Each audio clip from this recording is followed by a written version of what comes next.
Now tuned into the greatest. The Run with Manny Wilson podcast. The Run, the Manny Wilson podcast. The best sports podcast there is. Yes, sir. What's up, everybody? Welcome back to The Run with me, Manny Wilson, all the way from Detroit to Chicago to your speakers and headphones. I appreciate you tuning in to the first interactive sports podcast, a community that makes sure your voice is heard. So if you hear something you agree with, you disagree with, you like or you dislike, go ahead, shoot us a quick call, 219-413-9405. And of course, we will play your take back on our next episode. And shout out to SeatGeek for sponsoring this episode. Get $20 off your first ticket purchase when you use the promo code The Run Podcast. And this code can only be applied for first-time users on the mobile app or website. So I'm not sure about you, but a couple of people that I like are going on tour. So I'm going to have to check that out because SeatGeek, they do music, they do sports, whatever event you want to go to, just make sure you check it out. And I promise you, they got it on there. So my personal preference, I got to go see my guy Wale. He's going to be performing. He's about to be going on tour. So I'm excited about that. But you to each his own. So go see whoever you want to see, whether it's baseball season, your team, all of that stuff. But anyway, look, man, we got some more important business coming up because football season is pretty much here. The New York Jets, they got a lot of drama again. We know they had the hard knocks last year, but they're back in the headlines for something else. So the New York Jets pass rusher, Haason Riddick, has requested a trade. Now, he has 1 year left on his contract, and he's been holding out for the Jets ever since they got him in the offseason. But what's surprising about this is the New York Jets, they seen his trade request, and they said no. They dead ass said no. They released the statement just kind of doubling down on their intentions of saying no to make sure they're not deemed as the villain in this whole story. So in the statement, they said, "We have informed Haason that we will not trade him, that he is expected to be here with his teammates, and that he will continue to be fined by the CBA if he does not report to camp. Since the trade discussions back in March, we have been clear and direct and consistent with our position. Our focus will remain on the guys that we have here as we prepare for the regular season." So to me, I'm like, damn, I've never, ever seen any team come out and just openly say, no, we're not going to trade you. I don't care how many times you request a trade. And that was a shocker. But you begin to go down a slippery slope here if you don't satisfy this guy's needs of trading him, because to what extent are you going to really hold out on being traded for both parties in this situation? Because we know the Jets, they can keep him as long as they want to until that contract is really up. And for Haason Riddick, he could say, you know what, well, I'll show up to camp, I'll show up to practice, I'll show up to the facility, but I'm not going to play. I'm not going to give any effort. And ultimately, that's going to cause him to be a cancer on the team when the Jets team is supposed to be pretty damn good this season. So if I'm the New York Jets, I'm like, I really don't want to go down a rabbit hole of playing how petty can we be in terms of making sure this guy gets traded or he doesn't get traded, because it's ultimately going to hurt your locker room if you have a guy who's here and he does not want to be there. So you gotta find a trade for him, especially if he's not gonna continue to give effort, if he's just kind of being a cancer in that locker room, which he can start to be. Like, do you really want to kick off the season like that? With a bunch of drama going on, especially when Aaron Rodgers is on the verge of the back end of his career, trying to go win a Super Bowl in the 2 years that he may have left in his career, maybe even 3? No, I personally wouldn't want to do that. And there hasn't been a full story on, why he wants a trade exactly, or, why both parties are in a disagreement about this. But, I can't help but to think, obviously, it's something with the coaching staff or the front office. He got traded. He's coming from the Eagles. That's a competitive team. They had a shot to, make some history in the playoffs last year, but the season kind of went downhill as time went on. So, it can't be the competitive level of, I want to play for a contender, because obviously the Jets, they're a decent contender in their conference right now and in their division. So I don't see it being that, but either way, this is going to be a huge loss for the Jets. Haason Riddick, this is a guy, man. He's dominant at his position. You're talking about top 3 in his position, not even top 5, if not the one and only and the best at his position right now. So, you kind of have to put together some sort of deal where you can ship him off somewhere, maybe even try and get some pieces, some draft pieces or something, because it's not going to do any good having a guy there who doesn't want to give any effort or play for your organization. So to me, I don't know how long that the New York Jets are going to be willing to hang out and decide that, hey, we're not going to trade him. But above all, one guy shouldn't be making or breaking your season. And that's especially if he's not the quarterback, first and foremost. If he's not the quarterback, he definitely shouldn't make or break your season. I get what he can do on the defensive end. I understand how it'll help all of your schemes on the defensive line because you still have the big is it Quentin Richardson? No, that's not Quentin. But they still have a solid pieces on the D-line. They got other guys there who will help them out. So he's not the only piece. He's not going to make or break the defense. Going to be a huge help. But above all, to me, it seems like it'll be better to ship him off and get some sort of pieces in return for a guy who doesn't want to be there. Because, it can get petty. Best believe it can get petty. I know if I'm somewhere I don't want to be and they're like, no, they're not going to trade me. I mean, all he has to do is show up. He won't be fined by the CBA anymore if he continues to show up. They can't fine him for not giving effort. They can't fine him for saying no to reps on the field. They can't fine him for being silly during practice and distracting others. They can't fine him for any of those things. So how petty do you really want to get in terms of trading this man? He asked for a trade. You said no. And to me, this man has every right to be petty back and do whatever he got to do to get traded because, ultimately the power lies within him. Like, I respect that the Jets are like, no, you're not doing it. We're not letting you go. But, hey, that's where it is now. So we'll see. But look, man, hey, I got some side notes here. As you know, the Olympics just recently wrapped up. And, one of the things we were very proud about here being Americans, whether you're American or not, no disrespect to anybody. But I will say, one of the things we were very proud of is Team USA basketball. They defeated France for the gold medal. They won 98-87, and it was one of the biggest moments in basketball history as a whole. This was just magnificent. It was beautiful to watch all together because you got to see 3 GOATs, 3 legends play on the same team, rally together, and ultimately win the ball game. Now, I'm not even going to get to comparing different guys, but I just want to soak in the moment of being able to embrace what we witnessed with Steph Curry, having the game that he had, having the moments that he had to really carry Team USA to winning over France.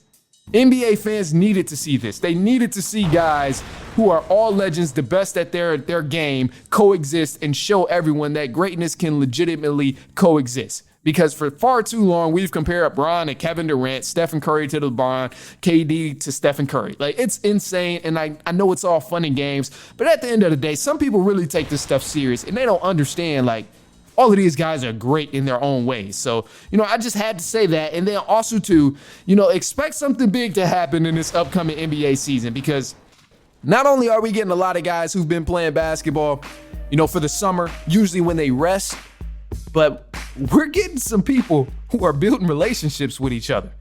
Like, this stuff happens, man. Think about it. Think back to, like, the redemption team with D-Wade, Bron, all of those guys. You kind of get a feel for whose game you like to play with and who's got game and how it coincides with your game and just meshes well with yours. So, we see a lot of relationships form. And I'm not saying super teams is going to happen this year, but just know some super teams is going to happen in the future because these guys playing together.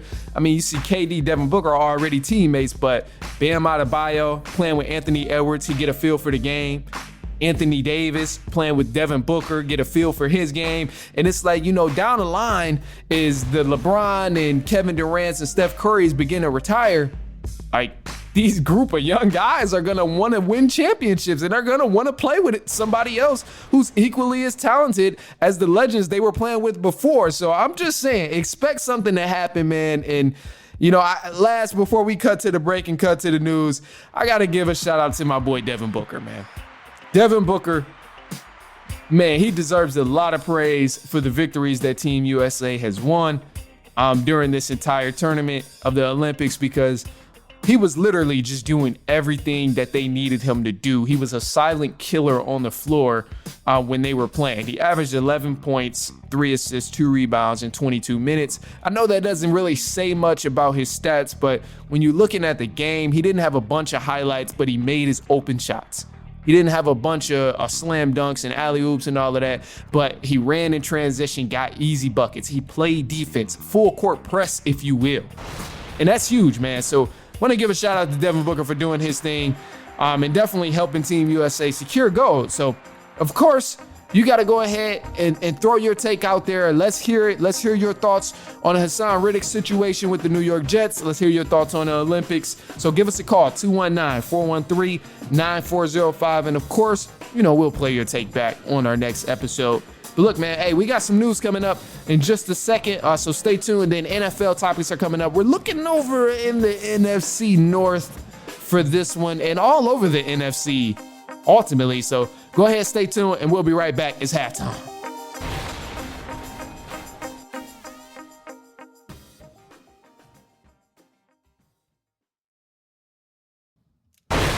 All right, and let's get into the news for the run. So starting off with the MLB, as we know, the playoffs are right around the corner. But some news for next year. The Atlanta Braves and the Cincinnati Reds are officially set to play a regular season game inside of Bristol Motor Speedway on August 2nd, 2025. So for those who are not familiar with that stadium, it is a NASCAR stadium. So they're going to be playing inside of a NASCAR racetrack, which is crazy. So I'm looking forward to that of next year of 2025. And for the NBA opening night matchups, they are set. So the season is a bit of ways away, but they're putting together the schedule as of now. And right now we got the New York Knicks taking on the Boston Celtics in Boston on night 1. And the Minnesota Timberwolves, they will play the Los Angeles Lakers in LA on opening night. So to move on, the closing ceremony of the Olympics was yesterday, on Sunday, I should say, after, tallying up the medal count. And here's what they came up with. So USA and China, they tied with 40 gold medals apiece. And the United States, they dominated the total medal count of 126, including bronze, silver, and gold. And ultimately, man, China, they had the second most medals with a total of 91. So we kind of left everybody else. After that gold medal count, we started smoking people in terms of, which country won. But there's no true winner. They're all winners. They're all winners. Right. All right, so the NFL season is only 2 weeks away. I know some of y'all are super excited about that. And kickoff begins Memorial Day weekend. So here's some of the matchups you can expect of week 1 in the NFL. Starting Thursday, September 5th, you got the Baltimore Ravens going against the Kansas City Chiefs, and the Green Bay Packers will be playing the Philadelphia Eagles. This game is going to be happening in Rio, I believe.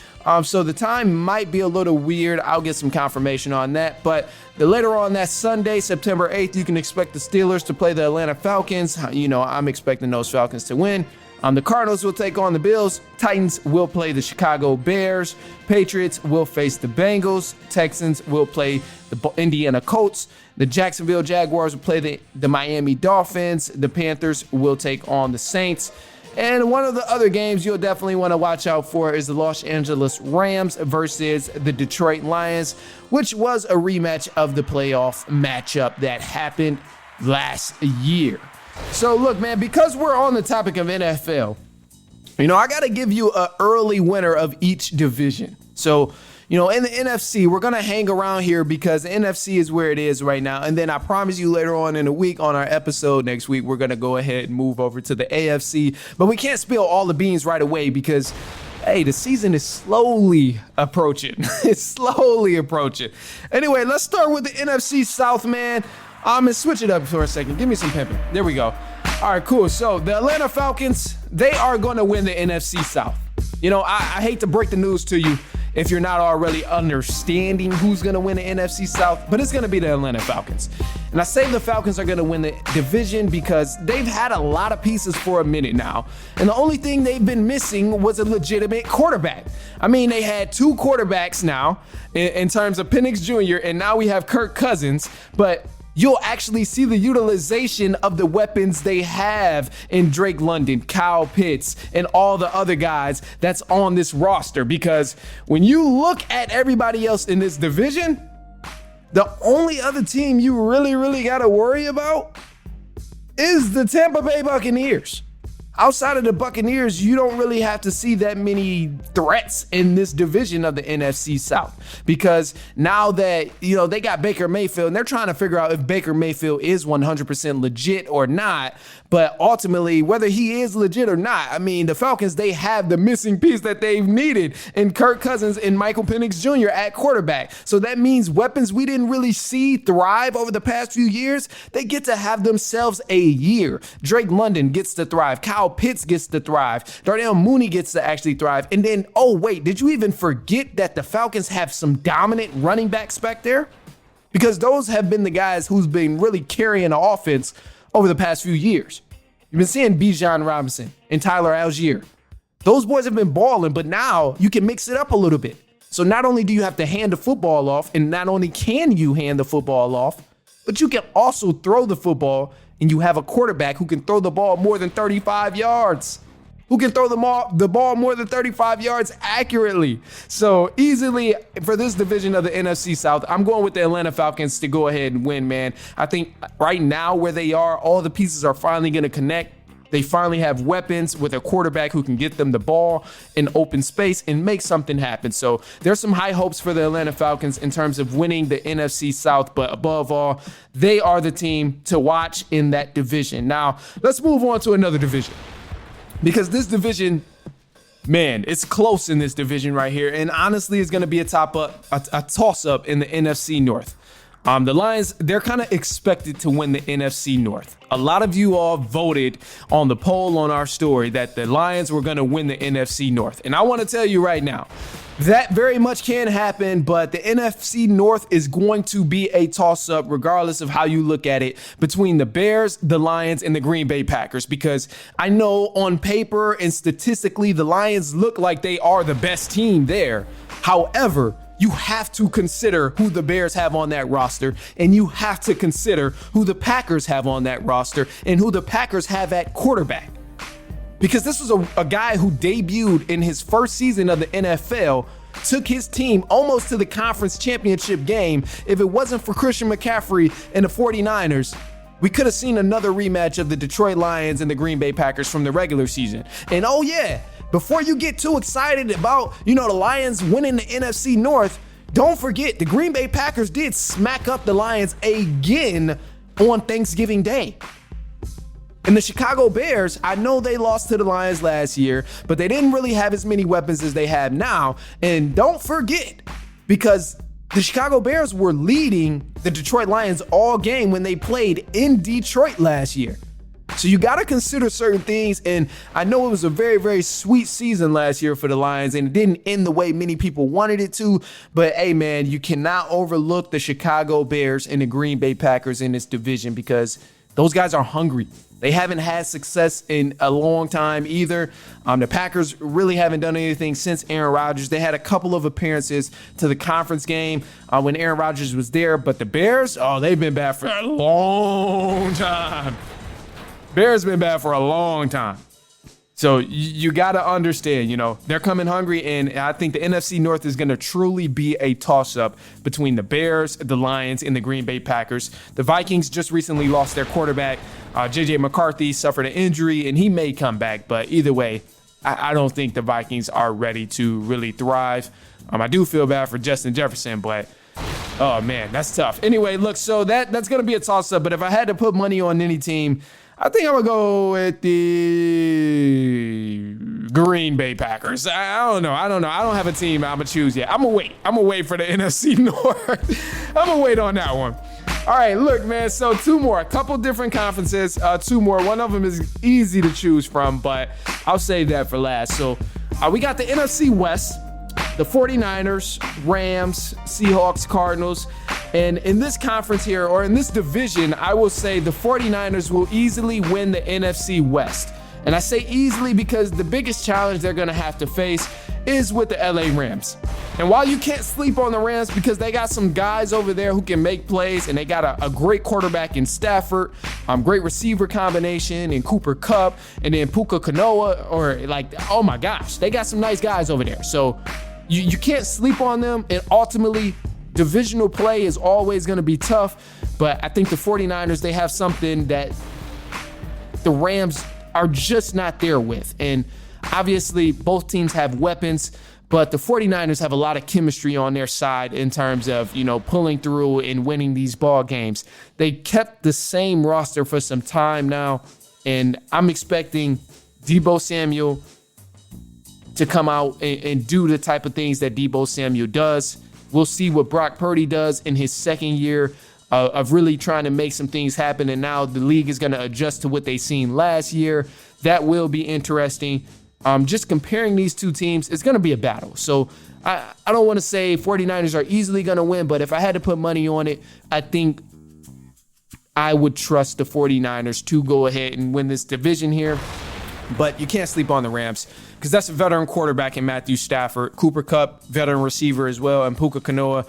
He's a young rising star that's going to go out there in LA and really give it his all every single time he's on the field. So that one's going to be a toss-up between those two teams, but above all, I'm going with the 49ers to win that division there. And then last, but certainly not least, actually it is least, because this is probably the weakest division in the conference of the NFC, the NFC East.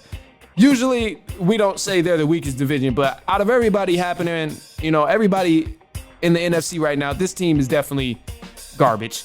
And this division is definitely kind of washed. So only team here to worry about is the Philadelphia Eagles. Cowboys, they're a joke.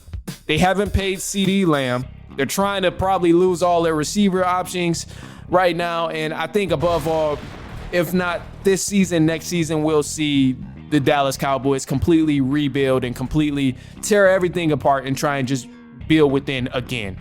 Because it's a joke, bro. They've been a joke all offseason. They haven't really made any moves in the offseason. They brought back Ezekiel Elliott, which is like the most exciting move. And Ezekiel Elliott is old in NFL age. So, it's not looking good for them. But I got the Eagles easily winning this division here just because out of the Commanders and the Giants, I don't trust either one of those teams. The Giants, shit show just waiting to happen. It's just not good over there. I don't trust the Giants at all. But again, divisional play is always tough, so you never know what's going to happen. But above all, going with the Eagles to easily win this division of the NFC East. All right, now look, man. Hey, that's all we got for y'all this episode. I appreciate you for kicking it. Appreciate you for hanging. We got the AFC coming up next week. So you got to stay tuned for that. I'll break down the division winners in the AFC, and the AFC definitely has a lot of competition as well. So we'll see the Chiefs, Ravens, and the Browns, and all of those different guys, the Dolphins, Bills, a couple conferences over there. Or a couple divisions over there with some nice talent. So we'll really see. But anyway, look, man, I'm going to go ahead and leave you with this. I'm going to leave you with a positive note, and the positive note will be to simply just take some time for yourself. Take some time for yourself and rejuvenate. If you got to do that, whatever you got to do to rejuvenate, especially if, it's not something that's unhealthy for you. I know some people got some bad habits that they trying to fight, but hey, I get it. I understand. But if it, you got to rejuvenate somehow, some way, and whatever way is comfortable for you, you should definitely feel okay with doing that, and make sure you genuinely set the time aside for yourself to feel better and just kind of reset your mindset and reset your body, reset your energy within, because it's important.